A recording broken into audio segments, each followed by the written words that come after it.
या सरकारचा अपयशाचा सबळ पुरावा अजून काय असू शकत नाही।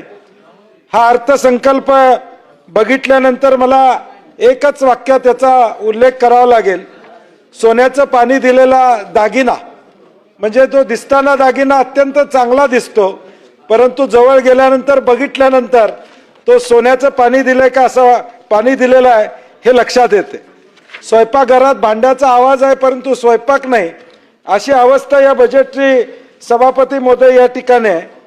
कारण की आज या राज्याचे स्थूल उत्पन्न जीएसडीपी 51 लाख कोटी आणि विकासाचा दर 7.9%। या अर्थसंकल्पात एकूण 7,69,467 कोटी रुपये प्रस्तावित आहेत।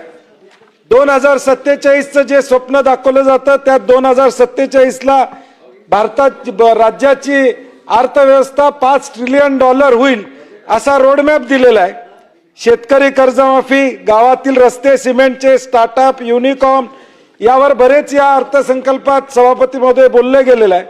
विकासाचे तुम्ही 3 टप्पे सांगितले आणि 2047 पर्यंत हे टप्पे गाठण्यासाठी या ठिकाणी काय केलं पाहिजे याची माहिती सरकारने दिली असती तर बरं झालं असतं। कारण $5 ट्रिलियन हे आकडेवारी बघितल्यानंतर सभापती महोदय नेमका हा विकास कशा पद्धतीने होणार आहे ही शंका येते।